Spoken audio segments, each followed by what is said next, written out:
Hi, this is Steve Jones with the Hardscape channel here in New Orleans with Susanne Drygalla. Good enough. Suzanne, you and I have known each other for, better than 20, 25 years. Not too long.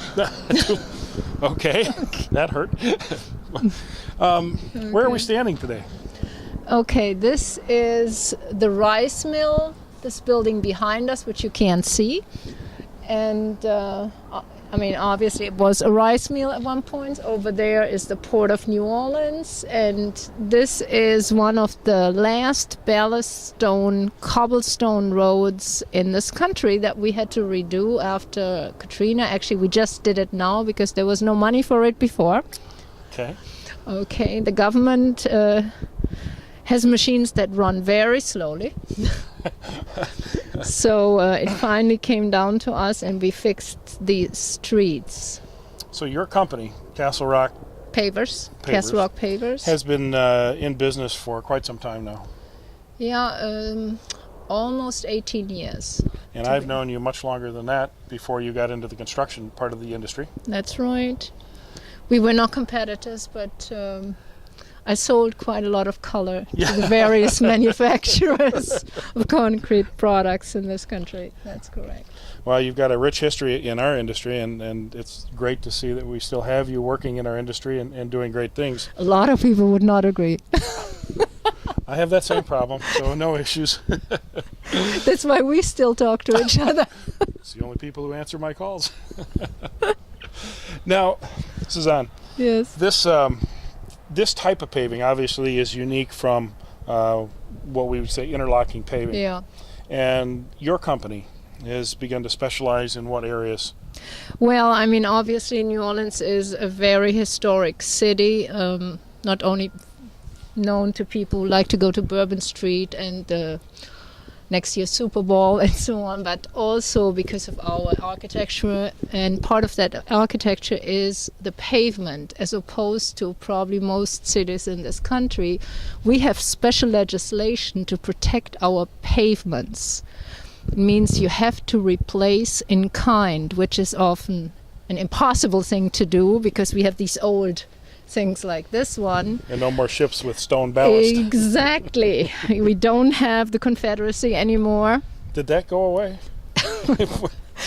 Well, depends who you talk to, right? Well, yeah, it depends on whose flag you look at and which backyard. But no, we don't have these textile ships anymore that are weighed down with this type of granite stone. And we're still trying to protect it. So if you had to run a water line underneath this, you would be obligated to hire somebody who knows how to fix this. And we, with the economy going downhill, we have started specializing in this kind of restoration work. So what percentage of your business today would you consider repair and restoration? 50%. Fully 50%? 50%, yes. Now, residential, commercial, municipal? It is actually mostly commercial and government work. I see. And it goes through the bids process like everything else. It's not always easy because it gets bid out as a total amount. They do not tell you that you have your actual repair is going to be 4 feet by 4 feet, but they give you a sum of 20,000 square yards of granite paving. One little piece at a time. But the reality is that you get hundreds of pieces that are 4 feet by 4 feet and 2 feet by 2 feet.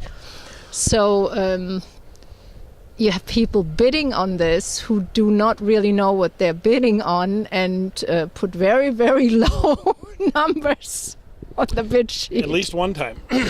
Exactly. It only happens once. So as a company, you're able to exist and survive. In this economy, it would be tough to say that you're flourishing, but but you exist and survive on your efficiencies. Yes, that's exactly right. In order to do repair work, it is mostly so small, you need to be very, very organized. You need to have a warehouse that is centrally located. You really need to know your city Because if you have to inspect every 2x2 repair before you go there in order to see what kind of material is actually there, you will not make any money. You need to know your city. Once you do that, you can pay part of your overhead from this. I see. You will never get rich. Sorry. Well, so much for that dream, right? Yeah, but it's an interesting job because you really get to know your city. I mean, obviously, all of us, when we meet in another town, let's say you and I would go to Orlando to the next show, and we agree to meet somewhere, and there are hundreds of people walking down the road, I wouldn't only recognize you because you're so tall, but because you will be walking towards me with your face down. Because you look at the pavement while every other tourist looks at the buildings. Well, it used to be. Now I just try not to trip. Sure, all the money after Katrina came to us, right? Yes. Well, listen, I've got some other questions to ask you, so I'm going to end this part of our interview, and then we'll start up again, because I'd like to keep it each of these segments focused on a particular thing in our industry. Sounds good. Thank you. All right.